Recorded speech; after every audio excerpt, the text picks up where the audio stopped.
manalo si VP Sara sa 2028. Dahil ang Plan A na impeachment ay malamang na hindi po tatalab. Dahil alam naman po natin na kahit ano pong show ang binigay sa inyo ng committee ni Luistro sa House of Representatives ay ang bottom line sa Senado, kailangan makakuha ang pro-impeachment ng 16 votes or as required by the Constitution, 2/3 votes. At sa ngayon po ay makikita natin sa bagong reorganization na si Senate President Alan Cayetano na ang namumuno at si Senator Loren Legarda ay 11 lamang or 11 ang minority bloc o sa malamang magiging pro-impeachment. Sinasabi nila na baka naman ang isa dyan o dalawa ay hindi boboto dahil nag-abstain sila sa reorganization. Pero ngayon po, halata na that there is already a very divided Senate and there is a line clearly drawn between the majority bloc and the minority bloc who oppose the Senate presidency of Alan Peter Cayetano and probably will be the same senators who will vote guilty on the impeachment of VP Sara. Now remember, again, 16 votes po ang kailangan sa ating saligang batas. 16 votes sa mga senador ang kailangan para makonvict si VP Sara at siya ay ma-impeach, matanggal sa kanyang posisyon at ma-disqualify for life from holding public office. Now, imposible na po makakuha sila ng 16, hindi po ba? Kahit na po mag-absent si Senator Bato de la Rosa, ay 12 pa rin po ang nandyan ngayon sa Senado at ang 11 ay clearly malayo po naman ang 11 sa 16. Kaya yung pong Plan B na pinag-usap-usapan ay importanteng malaman natin kung ito nga po ba ay may mga sinimulan at sino po ang nagsisimula ng mga planong ito. Now remember that the trust rating of President Bongbong Marcos now is very, very low. It is -15. This is the lowest satisfaction or survey ng presidente ng Pilipinas ever na ito yung pinakamababa. -15 sa Social Weather Station ang survey ni President Bongbong Marcos. At lahat po ito ay dahil hindi po niya nasusolve ang mga malalaking problema na ating hinaharap. Number 1, walang nakukulong na malalaking isda o mastermind sa flood control ghost projects. Pangalawa, hindi niya nasusolve yung unemployment problem natin na halos 3 million na ng Pilipino ay walang trabaho. Number 3, ang inflation rate ay napakataas at ayon sa survey ay more than half na ng mga Pilipino ang nakaranas ng gutom. Yan po, inflation kasama ang fuel or energy crisis, yan po ang malaking problema hanggang ngayon ay hindi nasusolve ng BBM administration dahil ayaw ni BBM at ang kanyang mga financial advisors na huwag na munang kolektahin ang value-added tax sa fuel at kerosene at huwag na munang kolektahin ang excise tax sa fuel at sa mga kerosene. Yan po ang dahilan kung bakit hanggang ngayon ay hindi po nasusolba ang ating kahirapan sa fuel crisis. Hindi po masusolve ni BBM yan sa pag-import ng supply. Hindi po supply ang problema natin. Ang problema po natin, mga Pilipino, ay ang napakataas na presyo ng gasolina, krudo at ng kerosene. At yan po sana ay masusolve ni BBM kung isuspend niya ang collection ng 12% VAT at excise tax sa fuel, gasoline, diesel, and kerosene. Pero ayaw nila. Kasi may tinatarget po na collection ang Department of Finance para po magamit nila sa unprogrammed funds ni BBM sa ating budget. So ito yung gobyerno ni BBM na deficit na at nagbabayad ng utang ng mga 2 trillion a year at deficit ang ating budget. Ibig sabihin, hindi po nakakakolekta ng income o taxes ang ating gobyerno na sapat sa kanyang gustong igasta. Pero ang corruption index natin ay napakataas naman. Kaya sa buong Asia, ay sa corruption index ay number 3 or number 4 ang Philippines ngayon. At yan ang isa sa pinakamalakas na dahilan kung bakit ang satisfaction rating or dissatisfaction rating ni President Bongbong Marcos ay -15. Ngayon, dahil alam na rin natin na hindi nila kaya kumuha ng 16 votes to impeach Vice President Sara Duterte sa Senado, ay kaya po may mga bulong-bulungan na binulgar o nilagay na sa labas, isinawalat na ni Senator Amy Marcos ang Plan B ng BBM gang, which is to amend the Constitution para mag-extend ng term si BBM at extend ng term ang mga congressman at senador at as a result, wala nang eleksyon sa 2028. Sinasabi nila it is far-fetched, but no. Under a Marcos presidency, nothing is far-fetched when you're talking about control and political dynasty and perpetuation in power. Ito po si President Bongbong Marcos ay sa tingin nyo lamang ay mayumi at pahinahon magsalita. Pero marunong po ito. Marunong po ito. Nakikita naman natin sa strategy na lahat ng oposisyon ay kinakasuhan. Kasama na ngayon si Senator Rodante Marcoleta. Kaya pakinggan natin ang kapatid na presidente, ang kanyang ate, si Senator Amy Marcos, sa kanyang privilege speech tungkol sa planong mag-amenda ng Constitution through a Constituent Assembly. Tingnan natin. Senator Amy Marcos.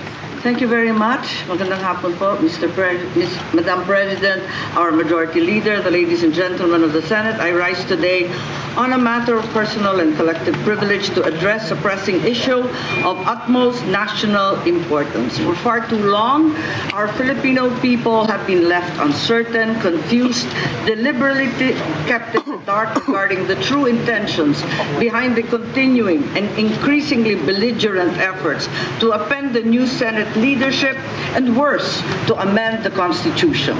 The Filipino people deserve clarity. The Filipino people deserve honesty, and above all, the Filipino people deserve at least the truth. Madam President, today I will not rely solely on my own words. I will present before this chamber a short video containing documentation, footage, and statements directly connected to the ongoing efforts toward term extension and charter change. With your permission, therefore, may we now direct the technical team to play the video presentation. Charter change na sinasabi ni Senator Amy Marcos ay Constituent Assembly ang pamamaraan dahil kontrolado ng BBM administration ang House of Representatives. Ayon sa Article 17 ng Konstitusyon ng Pilipinas, ang Constituent Assembly ay maaring magpasa ng mga amendments sa konstitusyon sa paraan ng pagboto ng Congress or House of Representatives at Senado by 2/3 vote. So sa House of Representatives, 2/3 vote at sa Senado ay 2/3 vote. Siyempre, mag-aaway po ang Senado at House of Representatives niyan kung ang 2/3 vote ba ay voting jointly or separately. Natural lamang po na ang interpretation dyan ay voting separately because we have two houses, the lower house, which is the House of Representatives, and the upper house, which is the Senate. So they must vote separately, and each house must get 2/3 vote. And in the Senate, again, that is the same 2/3 vote that you need to impeach Vice President Sara, which is 16 votes, which means that there is no way that this present minority bloc can pass amendments through a constituent assembly. But you know, Bongbong Marcos is always full of surprises and will never know what magic tricks he's going to pull out of his hat.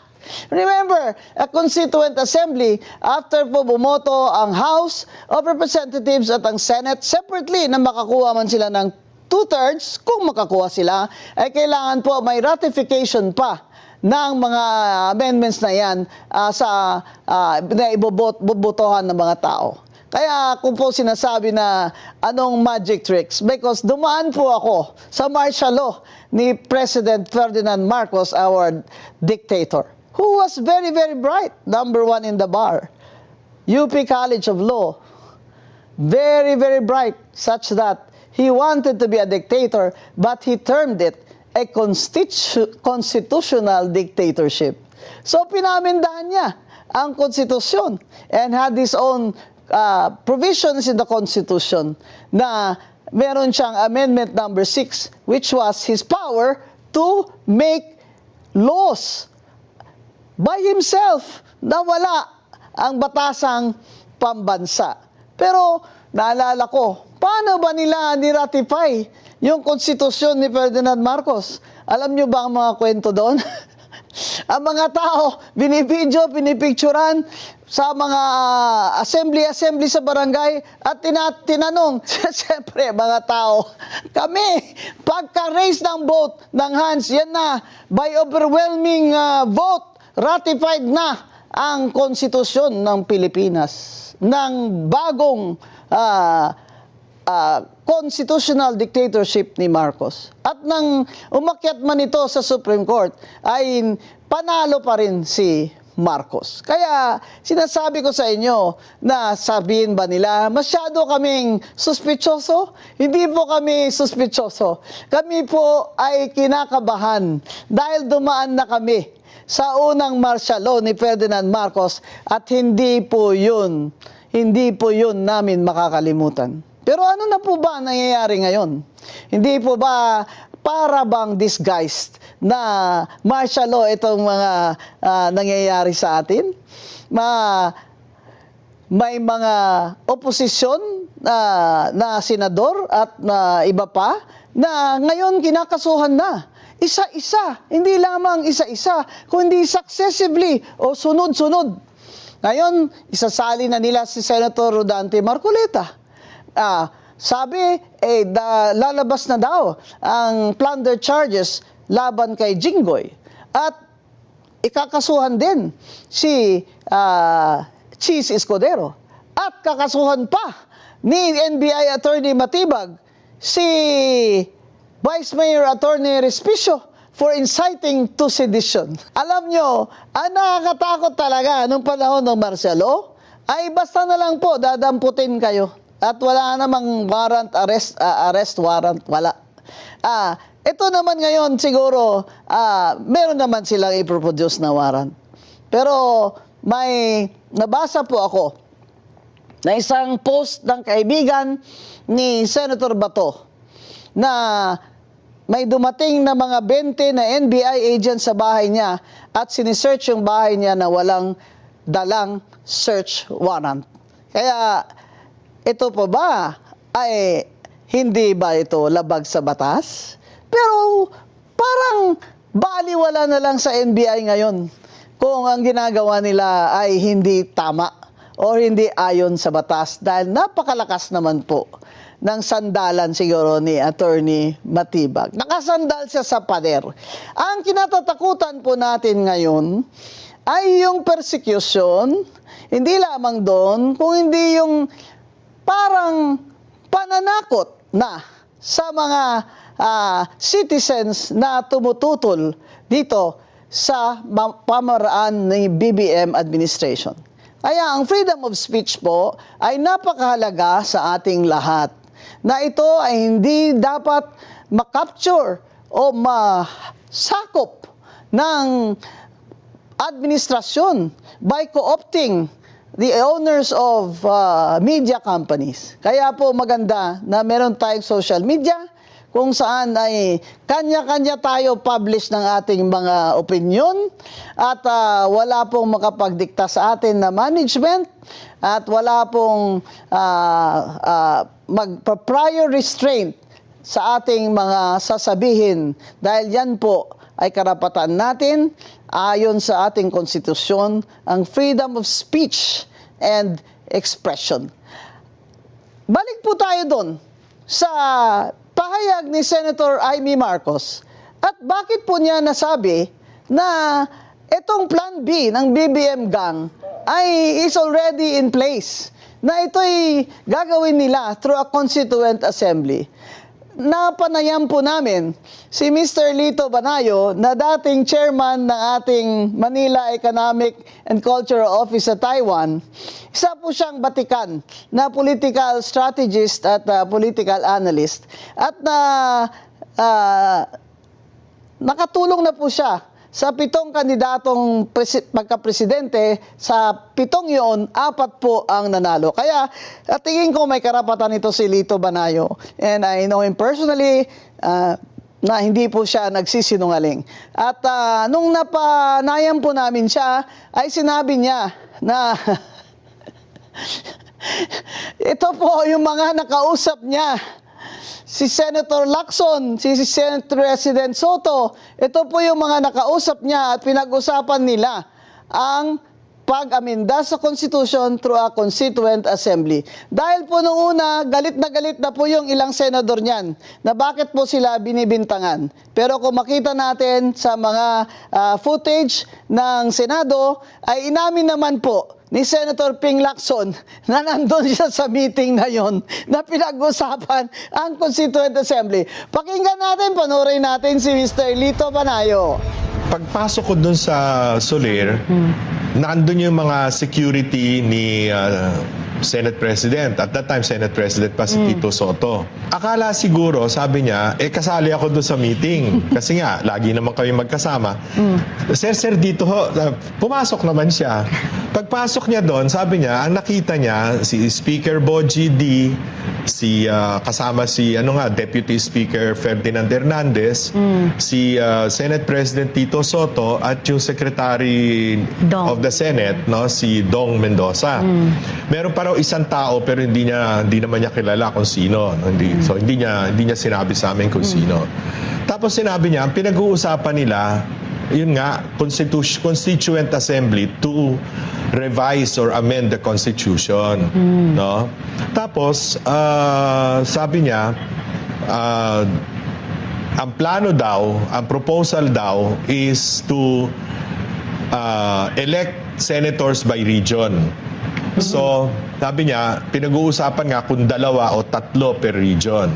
So, since we have 18 administrative regions, sabi niya, 36 ang, kung 2, or 3 each, magiging, 54. Nagsabi pa nga daw si Senate President Soto na, pero paano naman yung baka hindi pumayag ang tao niyan kasi may mga regions na maliit, may mga regions na malaki, pareho ng NCR. Maraming population, di ba? Hindi naman daw inano yun. Tapos, the next issue na pinag-usapan is sinabi daw nung mga participants, kung magre-regionalize tayo ng Senate, regional election ng Senate, term extension na lang natin yung mga congressmen at saka yung mga senador na term limited na by 2028 or up for re-election in 2028. Noong una, nung tinawagan siya ni Senator Amy Marcos to confirm kung totoo ba na nandun siya sa meeting, ay hindi niya sinabi kay Amy kung sino ang mga naroon. Pero nung later, ay inamin naman ni Senator Ping Lacson. At inamin din ni Senate President Soto. Pero nag-aalboruto si Senator Kiko Pangilinan at si Senator Zubiri dahil hindi po sila, sabi nila, kasali dyan sa mga meeting at mga sabing plano na yan na amendahin ang konstitusyon.